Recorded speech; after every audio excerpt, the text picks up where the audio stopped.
What is going on, everybody? Today we're here to check out another scooter. So we have a scooter here before us that I can't find a lot of information about. I can't find anything about it on the internet. I can't find a lot of personal reviews.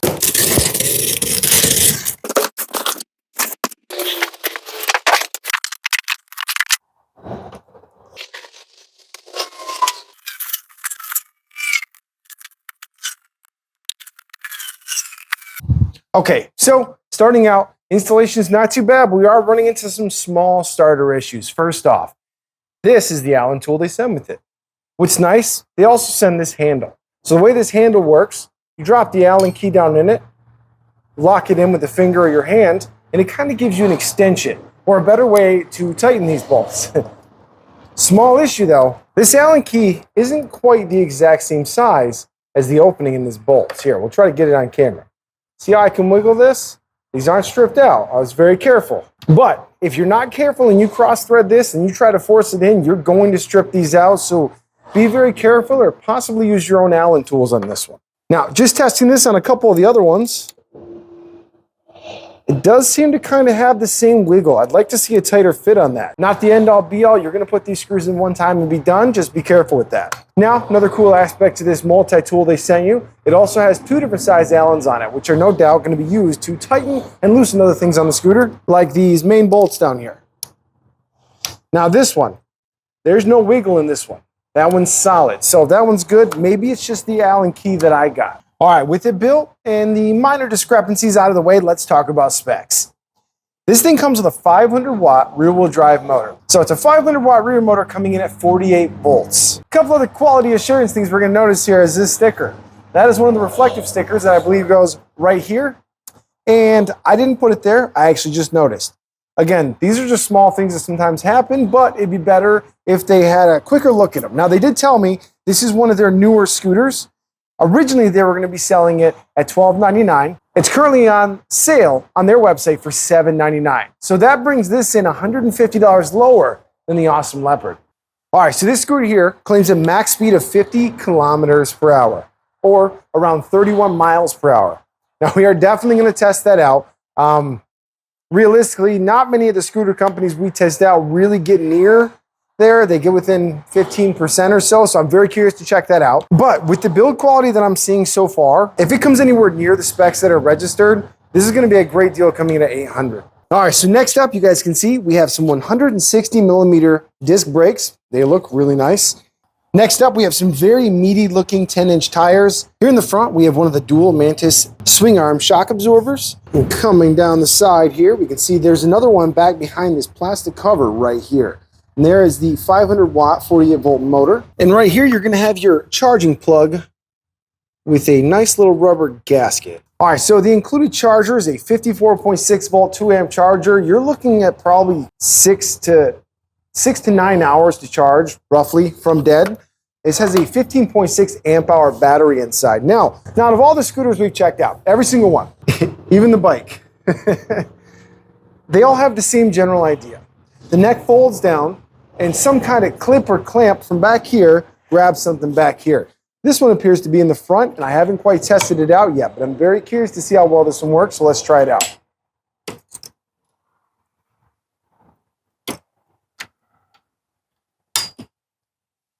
Just like that. Doesn't feel like it's going to fall out. Feels like you have to physically move it out of the way to get it out. Nice. Then with one hand, we can pick her up. I will say the latching mechanism is a little different too. It seems to have this backup part here that kind of holds it in place. It's an interesting one. So it stops it from going too far, or maybe it just keeps everything feeling a little more solid. You bring this up just like that. One finger, click and lock.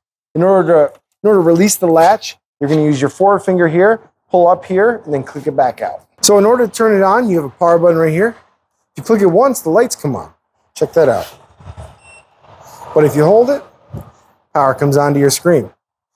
Taking a look at the data here, we have it in kilometers per hour, total kilometers driven, left and right blinker, battery light indicator here, then your mode. All right, so clicking this button right here is going to take you from eco mode to daily drive mode to sport mode. And then it apparently has a mode for walking. All right, coming up next here, on the left thumbstick, you have a horn.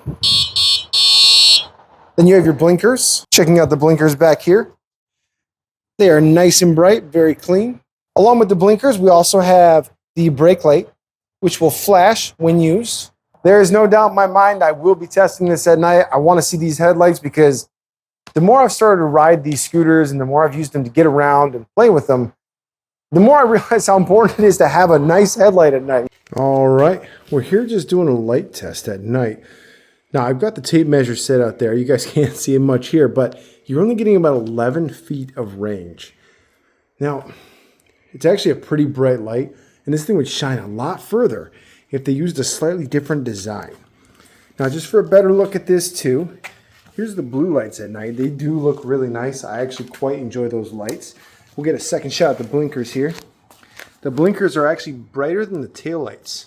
You can see up here though, we're getting just over 11 feet of actual range. Like with a scooter like the Richter S9, absolutely phenomenal scooter. Although that does come in about $100 more than this. The headlight on that thing was woefully disappointing. While the headlight on the Awesome Leopard, you can see it's mounted way down low, and it is awesome. It is a great light.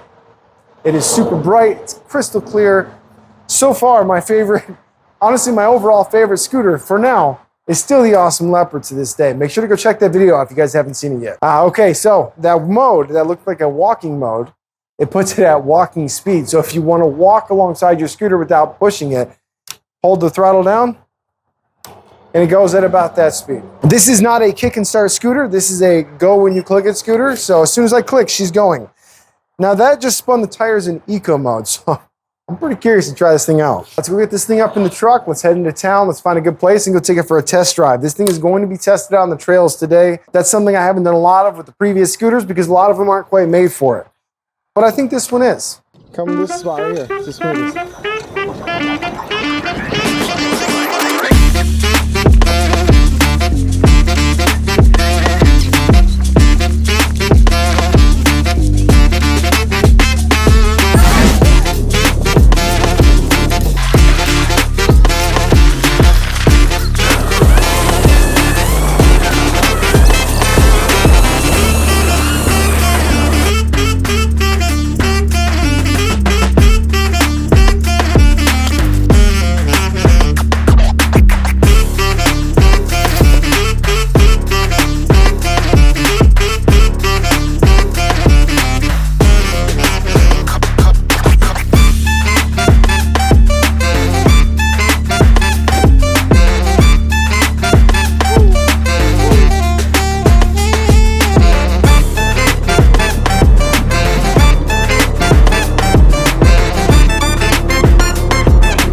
Okay, now it's time to get into what everybody wants to know.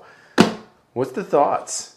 So the thoughts are complex. Let's start with the price. So the price on their website shows $12.99, $7.99, and I'm getting emails being told that it is actually $5.99. So that's a little confusing to me. They said they're going to be putting out a coupon code to drop this to $5.99. So my thoughts kind of differ depending on the price. Also, if you guys like montages like that, I had a lot of fun making that, but it also took a lot of time. Just throw me a like and a comment down there. I'd really appreciate it. While I tell you what I think about this scooter, I'm gonna base it on a couple different prices. First off, plain, clean blanket. Here's what we got. If this is $5.99, buy this thing all day long. Don't even think about it. Buy it. Done. Yes. Awesome. $7.99, maybe. Let's get into it. So oddly enough, one of my biggest complaints about this comes from me working on Bird scooters. I work on Bird scooters. I'm repairing broken scooters that have thousands of miles on them every single day. So if we come in right down here, well, what is this? This thing's horrible. This kickstand is possibly like here. This thing is not gonna last. This thing is going to break without a doubt. I feel like they could have done better on that. Not the biggest deal in the world, but you guys need to know. Next up, the headlight. As you guys saw in the little bit of a dark snippet there, the headlight doesn't throw very far. It's actually a nice headlight, but I think a lot of companies need to really start moving their headlights down here. You get a lot better visibility when they can shine straight out. Braking wise, riding wise, this thing is an absolute blast. Now I will say, I got stuck in a speed limit mode for an entire day of testing. It really slowed down the video a bit. You hold the power button and the left brake handle while you start it, and you cycle through a few times and you get out of the speed limit mode. But that maxed me at 25 kilometers per hour. I thought something was broken. It was not, just one of those hidden settings. Next up, main issue I was running into while riding is, okay, so I weigh 185 pounds, should be fully within the limits of this scooter, and for the most part, it is. But we have a small caveat here. The suspension in the front, well, as I pull my hand, I'm pulling out little tiny rubber things coming out, because this suspension post right here, this A-arm here, it hits the tire when you hit bigger bumps. Here's a little video of me just kind of bouncing on it. You get the idea. Now, when I reached out to Urban Drift, they told me, tighten up this little lug right down here. I did. I actually tightened that as far down as it will go. I think if I try to tighten it any further, it is going to break. And unfortunately, it still hits the tire. Now, this did not happen continuously while riding. This happened mostly when I was going off-road or doing crazy things like flying down hills, stuff I should probably wear a helmet for. Everything's fine. No big deal, guys. So the max speed I reached at 185 pounds, as you guys saw, was about 42 kilometers per hour. Now, that was actually at a slight incline, so this is definitely gonna get a little bit further. Okay, so range-wise, they claim 35 miles max range on this bad boy. Now, I spent a full day trapped in that 25 kilometer per hour zone, and I'd say I got about 28 miles that day, according to the odometer on here. It records in kilometers, had to kind of convert it over. I have no doubt in my mind that if you rode this thing in eco mode, that you would get very close to their actual range. This is actually one of these scooters that gets closer than just about any one that I've tested to that actual range. Now, if you're riding this thing in sport mode, just kind of ripping up and down hills, going through trails, stuff like that, you're not gonna quite get there. You're probably gonna be looking at about 60% of the battery capacity just off of my initial testing, but really not bad at all, not bad. Now, speed-wise and hill-wise, this thing sat there pretty evenly with the Awesome Leopard. Actually, I don't know if you guys could see it in the video, but I was testing them side by side this whole time. I wanted to get a really solid comparison. Now, if this thing sat a little bit higher and the front suspension held out a little bit better, because my main concern is what happens if I'm riding this down the road here longer term? That spring's only going to wear out. The front suspension is going to get a little bit weaker over time, so maybe there's a way to beef that up, add a bigger spring in there, or adjust the whole front up just a little bit to avoid that. Because being a little bit lower, honestly, riding this thing off track is fun. I'm not going on any kind of crazy extreme trails. It's really just going to ride on some decently tame trails, right? Well, I did tend to rub the bottom a lot when I was hitting any kind of bigger incline because it does sit a little bit lower. So I'm not really sure what this scooter is quite trying to be. Is it trying to be an urban explorer? I mean, it is called Urban Drift Explorer. Or is it trying to be a light trail explorer? Or maybe it's just trying to hit the sweet spot for both. Either way, if this scooter comes in at $599, it's awesome. It is amazing for the price. Stellar deal. Now, if it's at $799, it's a little hit or miss. It's going to kind of be, is this the right one for you? Now, I did see on Amazon, they currently have them for $8.99 with 20% off, brings it in at about $7.60. Still a pretty solid deal for what you're getting. So on that note, I do have a couple more emails out to Urban Drift. If I can get any extra coupon codes, guys, you know me, I'm always gonna put them down below. Make sure to like, follow, subscribe for more content. We got some more Temu videos coming out. And guys, this Friday, I'm hoping to get back to the live streams. I have been crazy busy with work, but we're trying to get there, I promise you. So if you guys are around, come in here around, let's say 8 p.m. Friday afternoon, and we'll get a live stream in. We'll kind of hang out, we'll chat. We can talk about scooters, all sorts of fun tech. If you guys have any more comments on this, let me know down below. Seriously, would you consider buying this? Is this a scooter that piques your interest? Again, at that $599 price, this will be really hard to beat. It is a very solid, sturdy scooter. I only had a couple small complaints. Again, we got the kind of janky kickstand and the suspension issue up here.